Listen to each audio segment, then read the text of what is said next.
Welcome, everybody.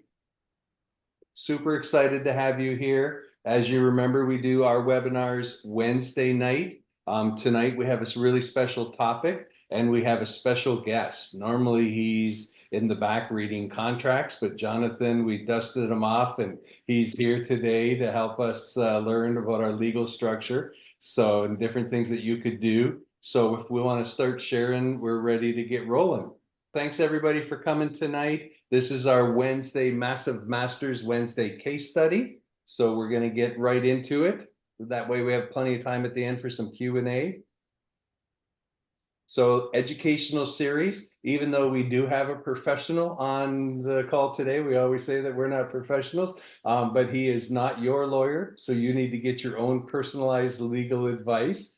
You always want to make sure that you have a mixture of professional advice to make sure that you're doing everything correctly before you set up any structures or make any investments. Make sure that you have the correct information because everything is personalized. There's not a one size fits all. So we do have a bus tour. It was supposed to be this Saturday, but maybe a few of you heard that Houston had a little bit of trouble. So we didn't want to go through the floodwaters on the bus. And so decided there's still a lot of folks. I know several on our team just got power. I think there's a couple that don't have power. I've got several friends there that don't have power. Luckily, it doesn't seem like it was catastrophic, but it's definitely challenging for a city to be able to go through that. So the bus tour is going to pick back up again in August. We will send you more information, and this is in Houston in combination with some partners that we're doing this with. So we're going to talk a little bit about massive capital, the massive value add investors and partners. We're going to actually talk about entity structures, not deal structures. Sorry about that. And again, there'll be plenty of time for Q&A. So a little bit about massive capital, integrated real estate company, owner operator of value add multifamily assets. We're also a developer of triple net retail town centers, mostly in the Texas market. Those are the areas you can see where we are very Texas centric, but we do have assets in Denver, North Carolina, and Georgia. We have looked at several assets on the triple net side in Tampa and Phoenix, but we haven't done anything in those spaces yet. On the left, you can see that we're LP equity fund, triple net brokerage, again on the retail commercial space, property management, the same thing, land development, triple net construction. And for those of you that have been living under a rock and haven't heard, we have our massive masters, and we're actually going to have Maria is going to be talking about it tonight. So we got like 2 guests of honors. It's amazing tonight. And so down here at the bottom, you'll see that between the 2 companies, we have just over 500 million in assets. I don't know if anybody changed that just so I could say we have $500 million, but we're really getting close. We've got a lot of things going on, super excited to be able to grow. So this is some information about our program here. So if you can see 22 and 23, we did 15 closings. And then if you go up to the top, we have closed our deal in San Antonio. So here's offering. We do have a couple of spots left.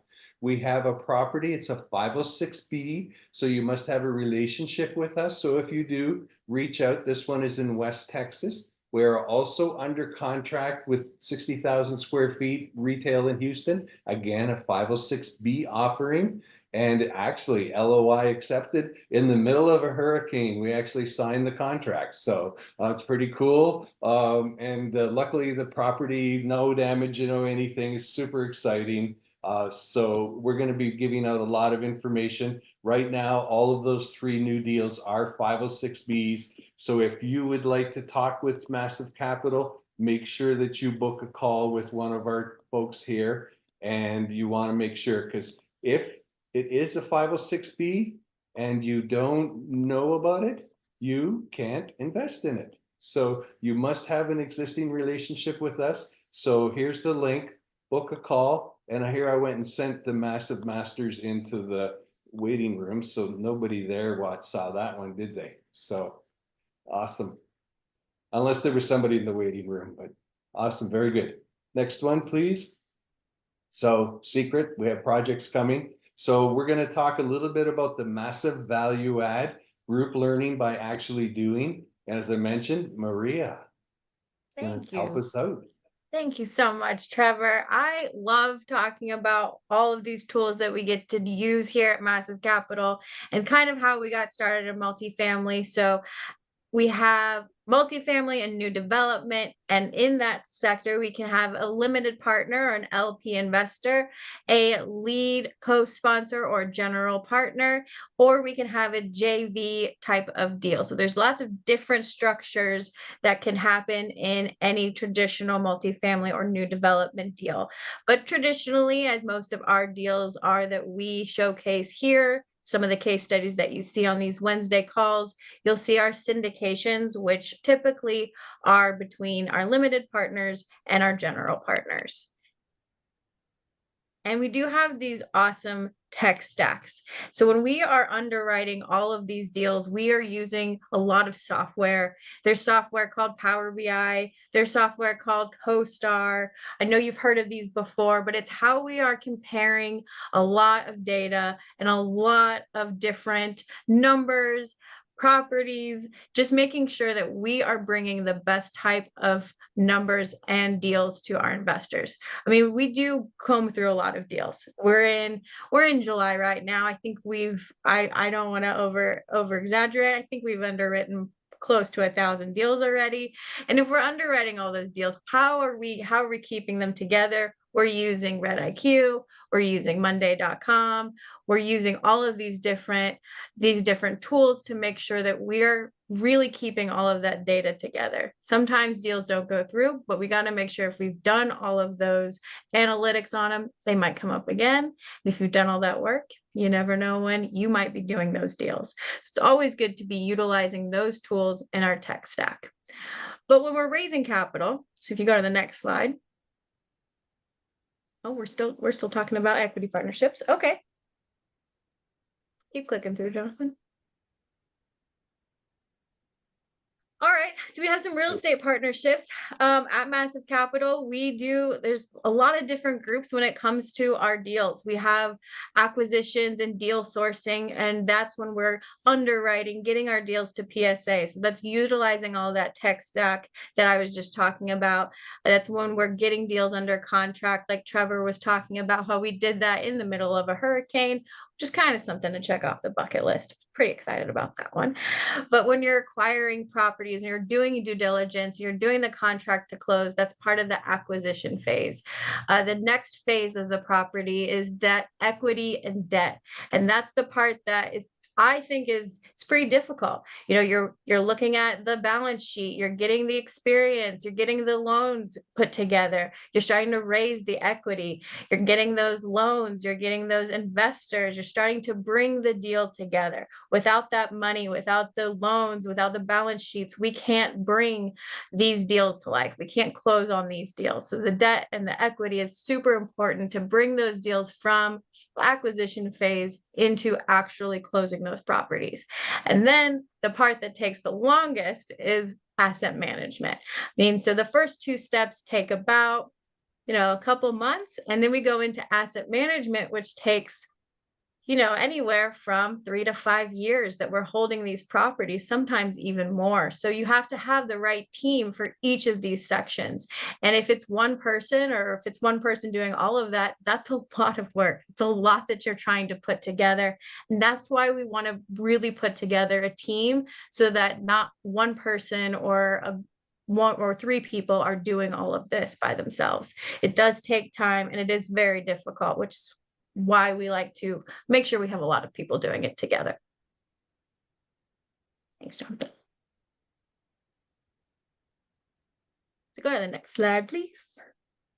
So we are always looking to grow together. So here at Massive, we've got our land acquisitions, we've got retail development, and that's more like a done for you type of service. We've got multifamily, which is the GP. The actual multifamily properties, more like the apartment complexes, and those are new acquisitions. Those are the debt, the loan guarantors, and then we have Massive Masters, which is our education program. At Massive Masters, we try to do things together. We try to have a hand-holding experience where we can work with you to help you take down those deals. Like what I was talking about, deal flow and equity raising and managing those assets, it's a hard thing to do.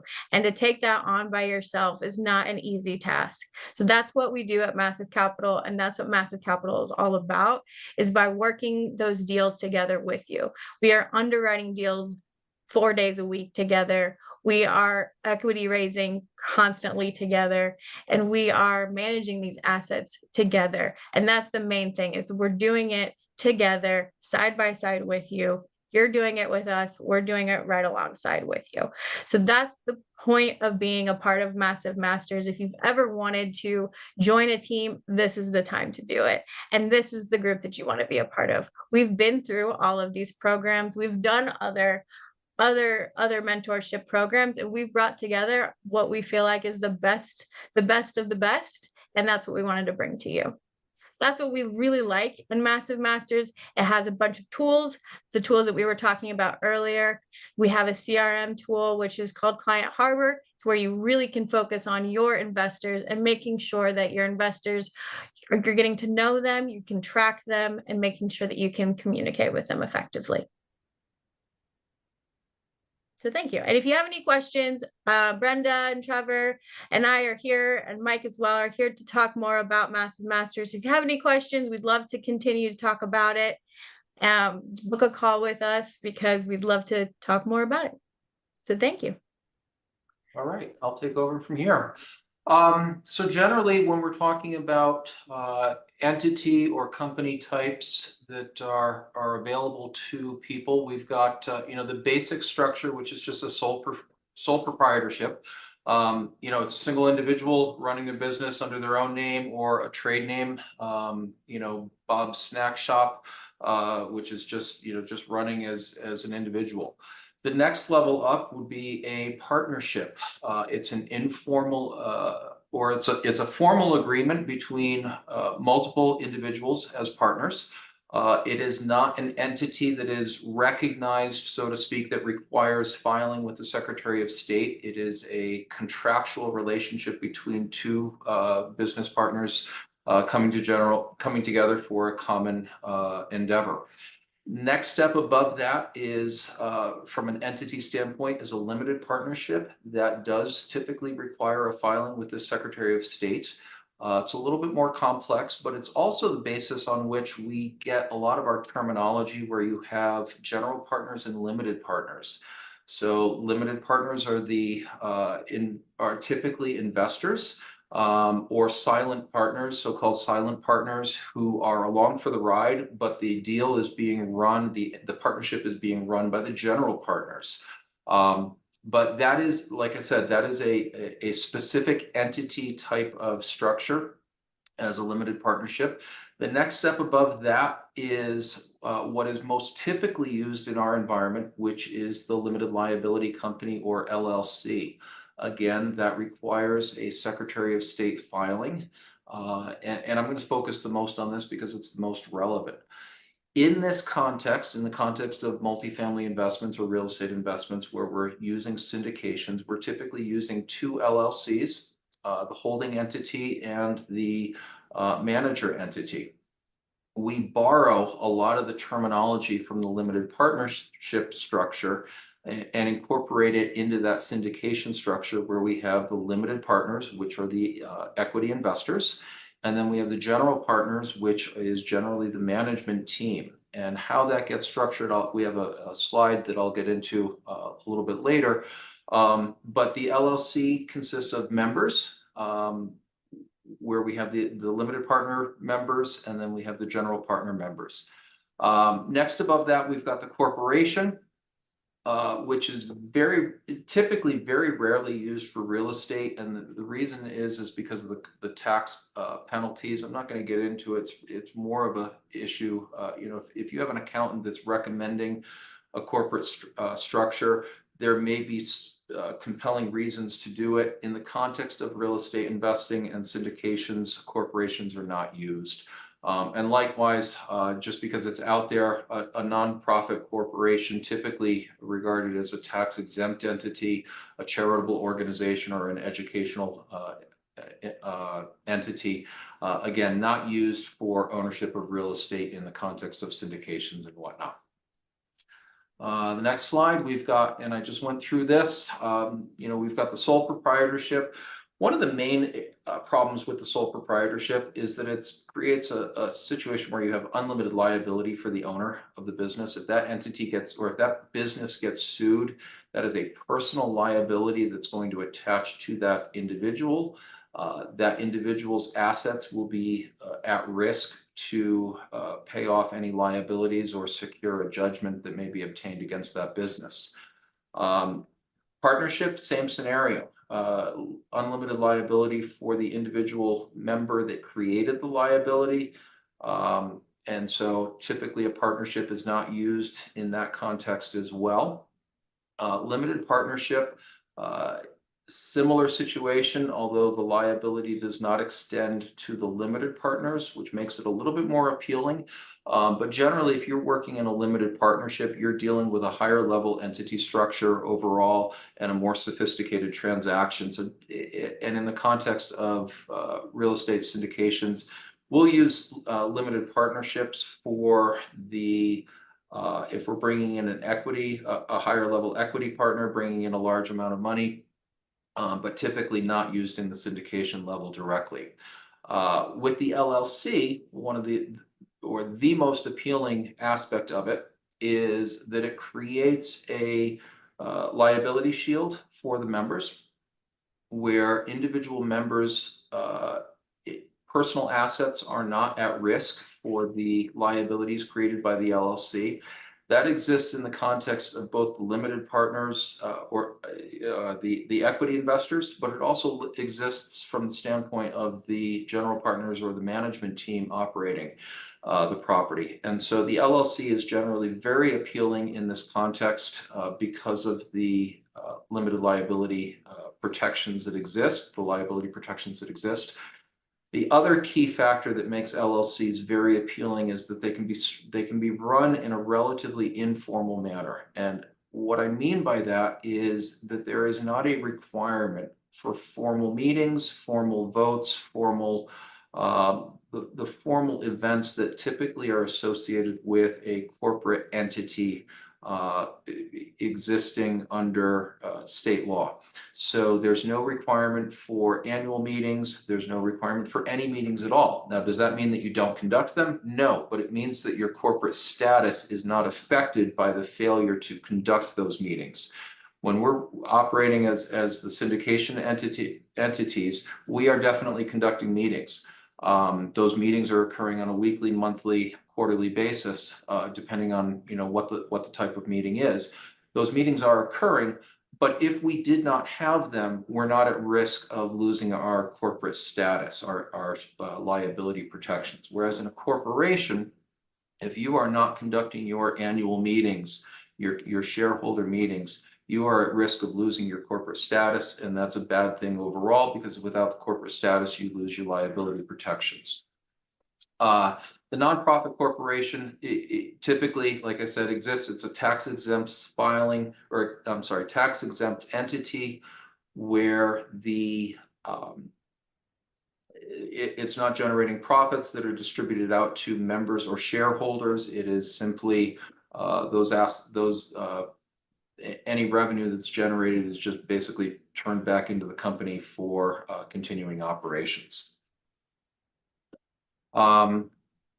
The next issue, I've covered the first two columns there, the business structure, the owner, and the liability structure. The tax structure is the next factor that comes into play. And I will recommend, Trevor mentioned this when we started, consult with legal counsel.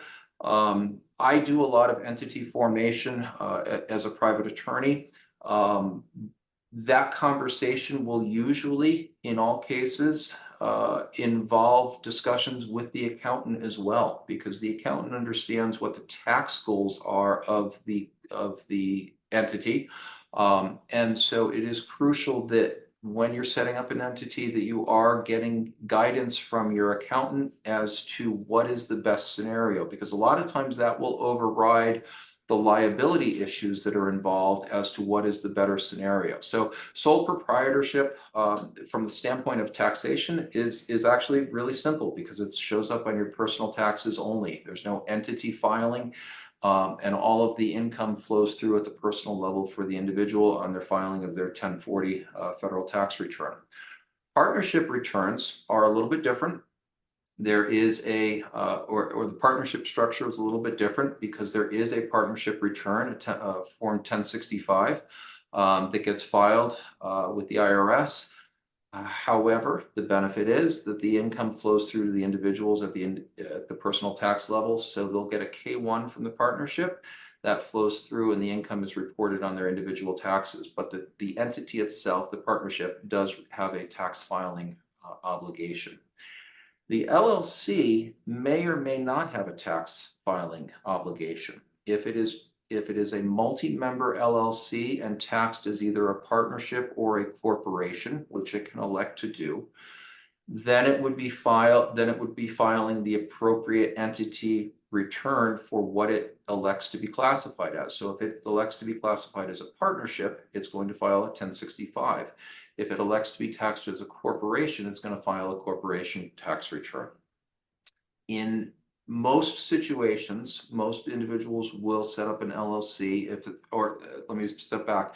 If it's a single member LLC, there is no tax filing requirement at the entity level. Everything flows through to the individual and the entity is considered a disregarded entity for tax purposes. And the profit and loss is shown on the individual's tax return. When you are doing if it's a multi-member LLC taxed as a partnership, which is the most common scenario, again, it's going to get a K-1 that is then going to be reported on the individual's income tax return. The corporate entity, we've got three shown here: the CB and the S Corp. The C corporation is your conventional corporation with shareholders. It's typically used for larger corporate structures. That will have its own corporate tax that will be paid at the corporate level. The S Corp, however, is a slightly different entity because a corporation becomes an S Corp by electing to be treated as an S Corp, which means that it becomes taxed at the individual shareholder level. It does not have a entity level tax. The taxes are paid at the individual level. I will caution that those are high level entity structures that are typically only utilized when your accountant, your CPA, advises to do that.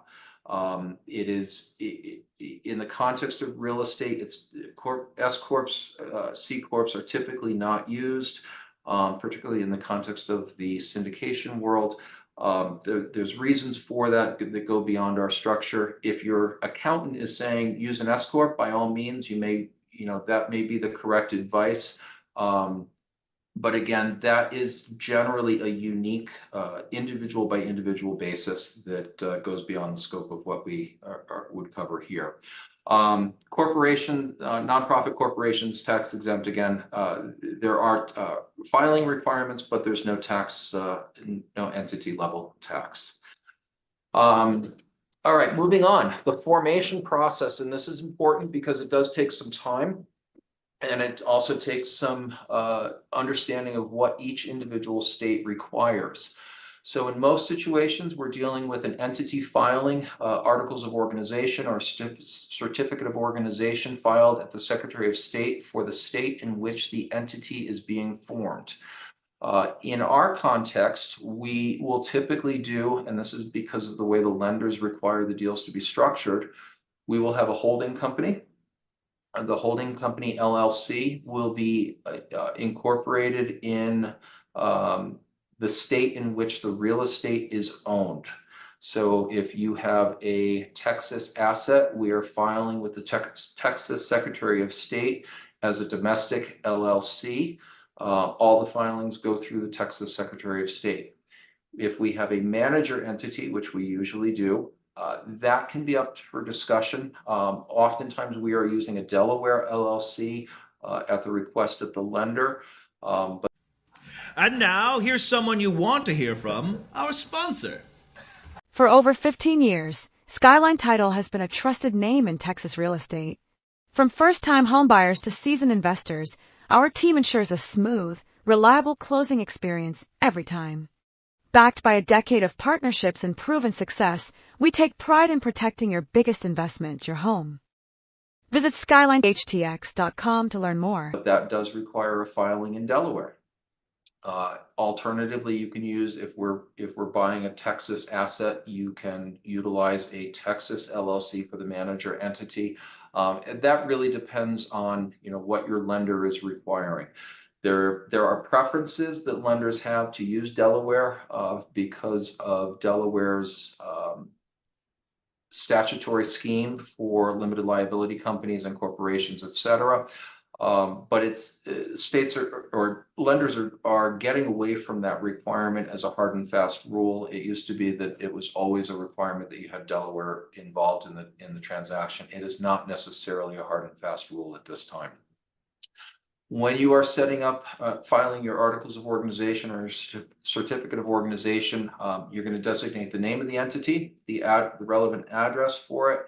You're going to be picking a registered agent. The registered agent is the individual or entity that is the official recipient of any legal process that needs to be served on the entity, as well as any official notifications that need to come from the Secretary of State for annual filing updates or forfeiture paperwork, etc.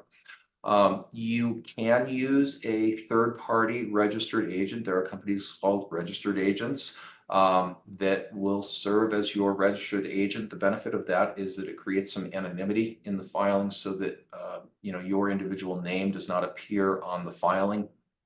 That varies from states to states. Delaware, it's very easy to have some anonymity. Wyoming, there's the ability to have some anonymity, but other states don't allow that level of anonymity and actually want one of the members or the shareholders listed on the filings. Then step 4, you file your paperwork. Step 5 is request your tax ID number. That can be done directly through the IRS. If you're utilizing a law firm to set up the entities and proceed with the formation of the entities, which is something that I do recommend, typically the law firm will obtain the tax ID number. But if you're going this solo, again, I don't recommend it. You can obtain your tax ID number directly from the IRS. In no circumstance do you need to pay a third party. If you're doing it yourself, you don't need to pay a third party to get that tax ID number. You can file it yourself. Next step is we should throw in another step in there, which is forming the entity operating agreements. So while you're filling out your incorporation papers, getting your tax ID number, legal counsel should be drafting the operating agreement, which is the formal agreement between the members as to their rights and obligations, liabilities, and duties with respect to the operations of the LLC.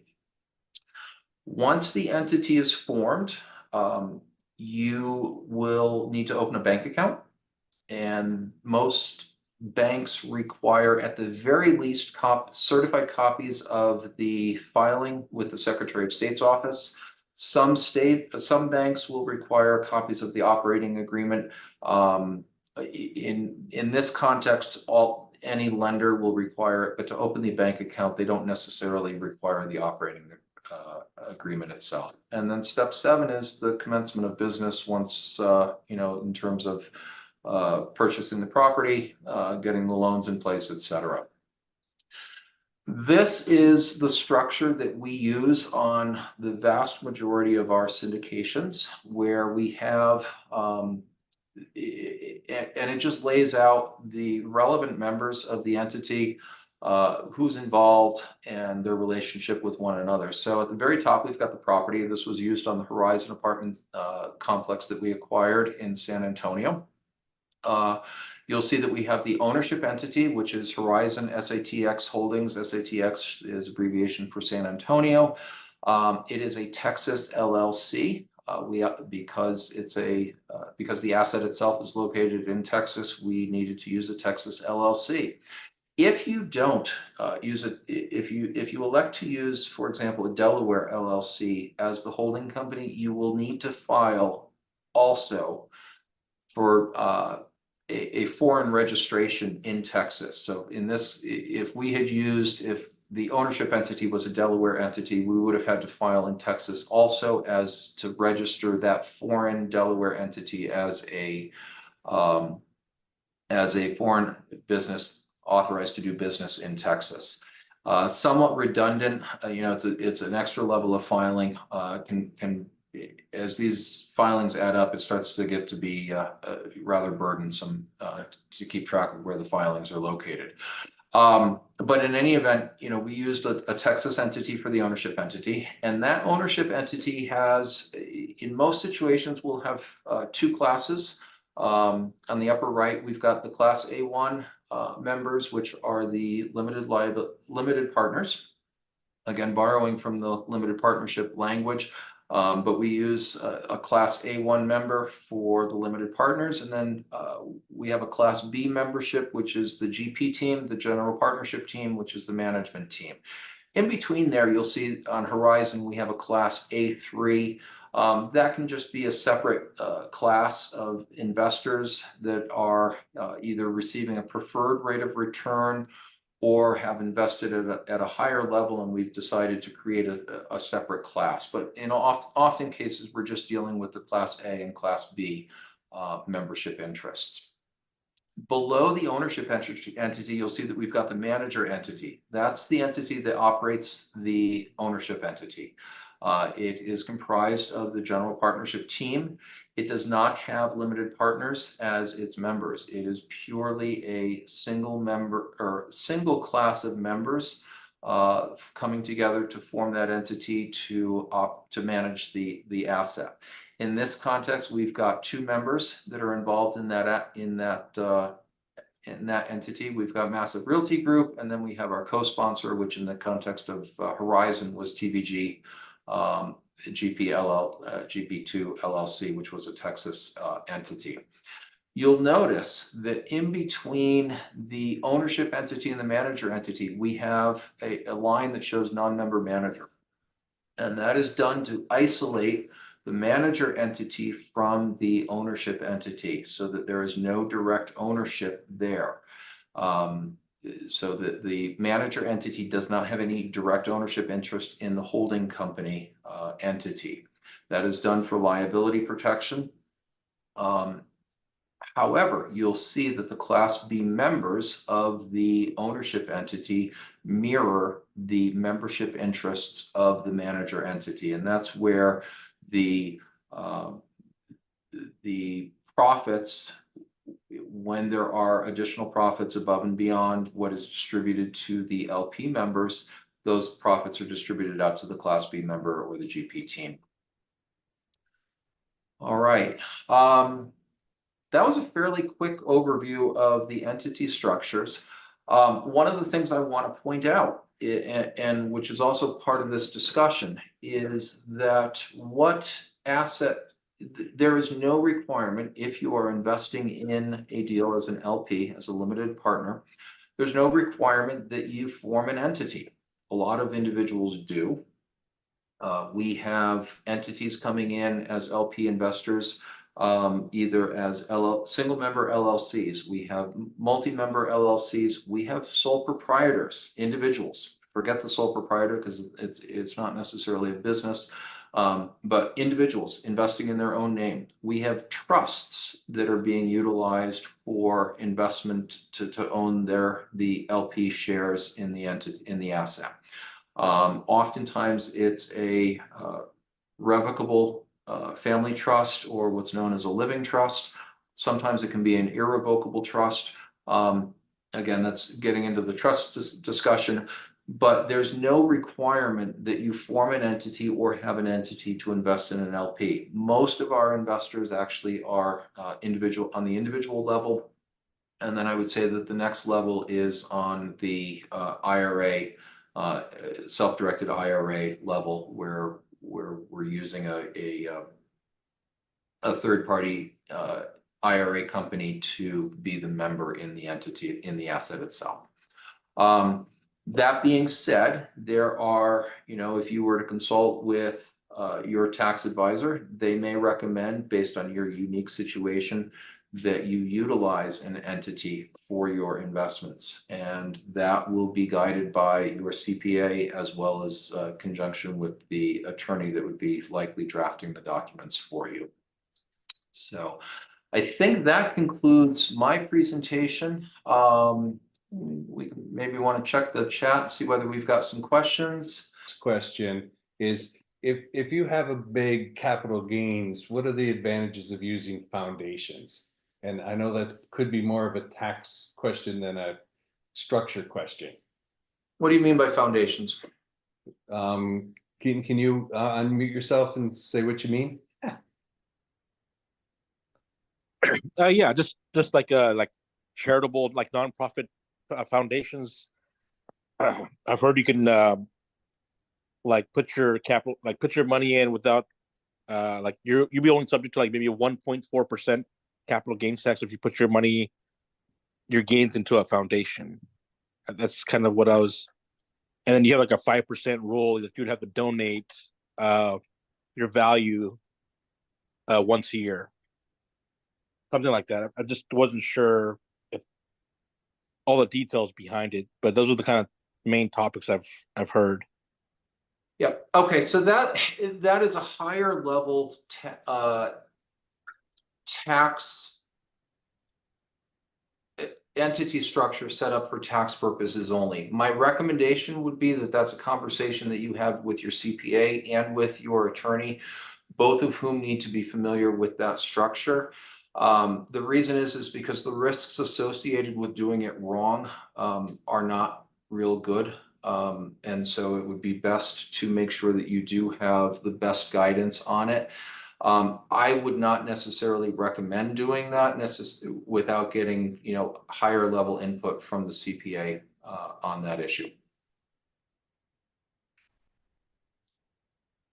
And we do have a tax one on the 31st, Wednesday the 31st, and our accountant will be here for that particular one. So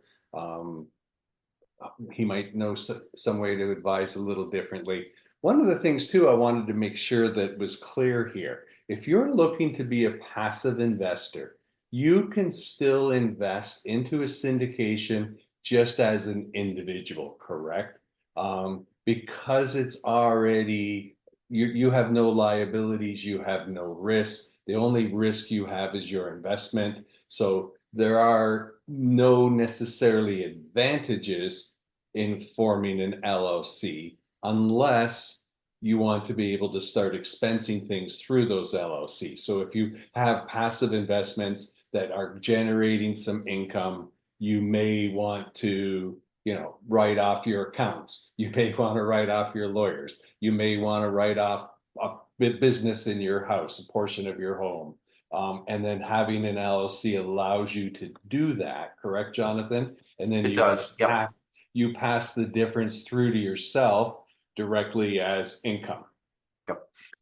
But it has expenses as well. So yeah, two things I want to comment on that. One is the liability issue. So the syndication provides the liability shield for the investors. So and I'll pick an awful scenario. Let's say an apartment building burns down. There's going to be lawsuits, particularly if somebody dies. All right. So somebody dies, their estate brings a lawsuit against the holding company and the management team. You as an LP investor are protected by that syndication structure right off the bat. You do not need any additional liability shield in the form of either a corporation or an LLC to protect your personal assets from liability resulting from that devastating loss. Okay, so that's the big issue there. There are reasons to do an entity if you want to, like what Trevor was just saying, where you want to be able to expense certain items. I personally like utilizing LLCs as an organizational tool.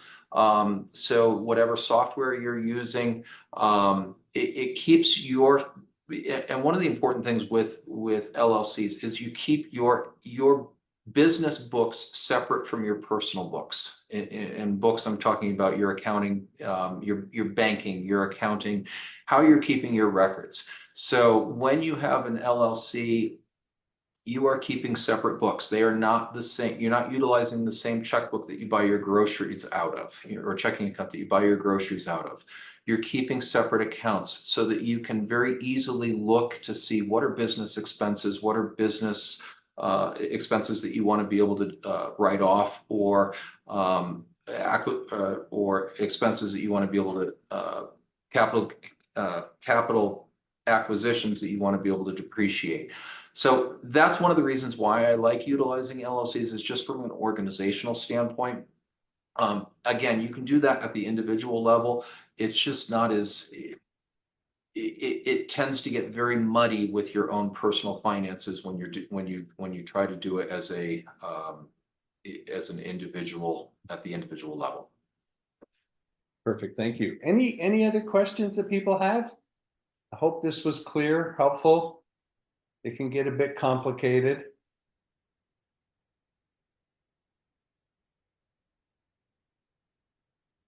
I would also caution, don't go crazy with LLCs. In the past, entities were set up for, if you're investing in, let's say, single family homes, and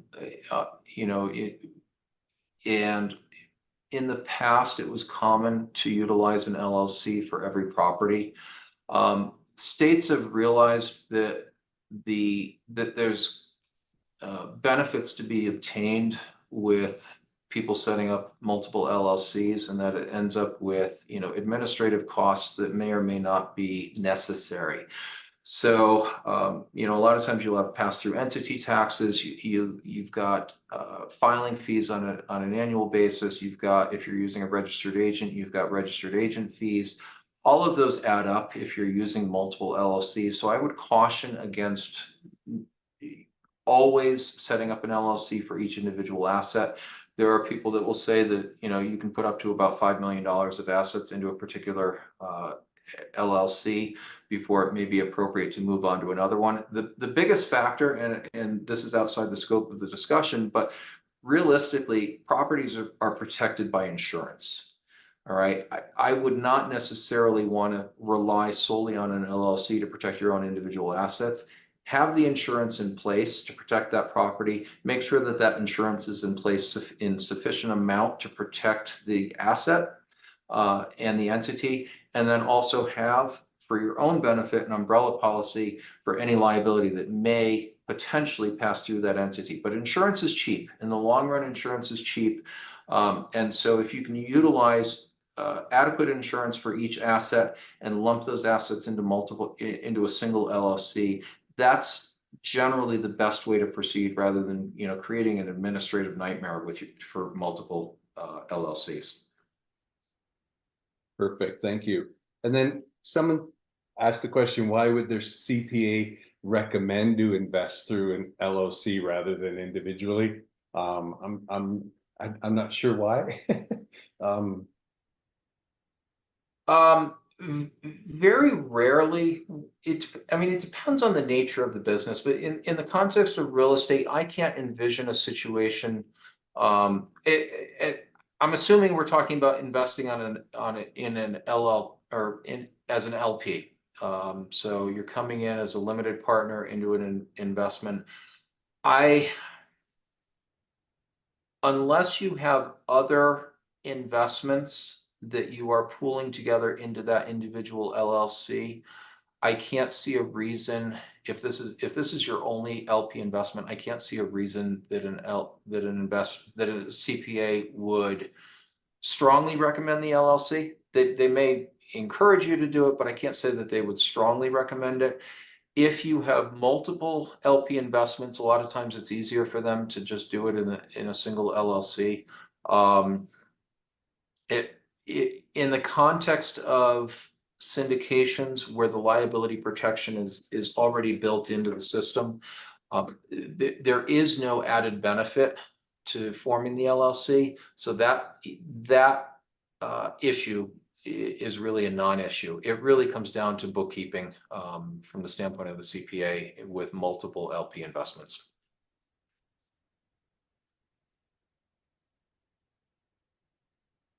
And Let's see, how do you manage multiple LP investments with your IRA? so IRA is kind of like a different identity, right? And you Yes. can have different types of IRAs. So I have self-directed IRAs. Some people have solo 401ks. Each of those are kind of like an entity, correct?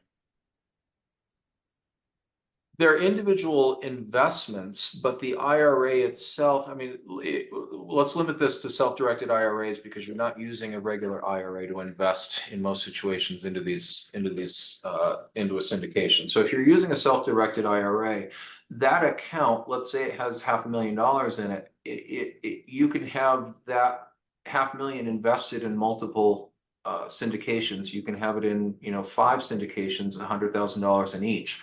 That really should just be regarded as a separate account within that overall IRA account. Much like if you had a Fidelity account with ownership of stock in IBM and Tesla and Apple. It's just a different holding, but it really is not. So it's not. You would not have any problem doing multiple LP investments under a self-directed IRA.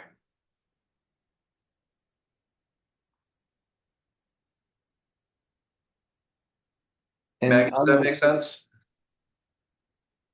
Does that answer your question? And on the umbrella insurance, again, if you're just a passive investor, your risk is very low. If your LLC has other things that may, in other words, you may have an automobile in it, or you may have some other things in it that could cause liability, then that would increase your risk. But if you're just using an LLC as a passive investment, I don't know how necessary it is to insure it. Correct. Again, I'm not an insurer or an accountant or a lawyer. Yeah, that wouldn't dictate getting an umbrella policy. But if you've got multiple single family investments in an LLC, I would strongly encourage an umbrella policy, and that's a discussion to have with your insurance broker.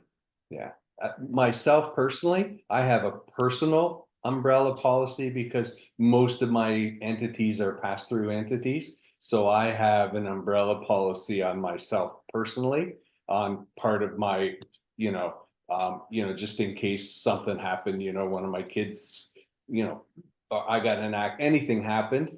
I personally had one on myself. And you structuring, just like anything, there's lots of free advice out there. There's lots of people that will tell you to do something. I've had it where I've set up a whole structure and then met with a different accountant, a different attorney, and they said, why did you set up that structure? You should have set up this structure. So again, make sure that you get educated. Make sure that you have providers that you know, like, and trust, just like with investing, you're looking at syndicators, and then get the information that works best for yourself. And it doesn't mean depending on where you go. So if you're just a passive investor, you can keep things simple. For myself, I'm a little more complicated. So I have one company that I use for my passive investments. I have one company that owns my GP shares. And I have one company that collects my asset acquisition and asset management or any fees out of. And again, it's just the way I've structured myself. And I have some reasons for doing that. My goal is that eventually my acquisition fees, and then I can start doing self-directed 401 solo, 401k solos, and start, there's reasons for it. Doesn't mean it's right or wrong. And I had one attorney tell me I needed a Texas LLC, and another one said, you're crazy, you need a Wyoming LLC. So now I have one of each. Trying to close down the one I don't use.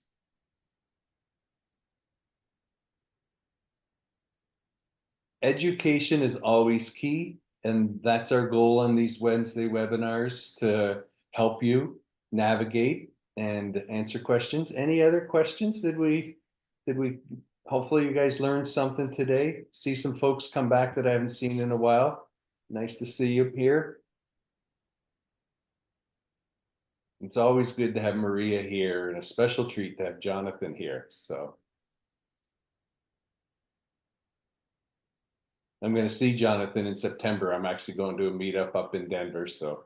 I'm out to anybody- Denver, yes. Anybody in the Denver area? We're gonna be up there, gonna do a tour of our properties. I've never seen them. So remember, we're here every Wednesday. If you learned something, enjoyed yourself, I want to see you back here next Wednesday with a friend.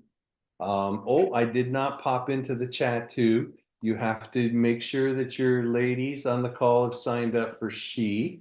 And next Tuesday, they have Vina Jetty. If you don't know Vina, Vina is amazing.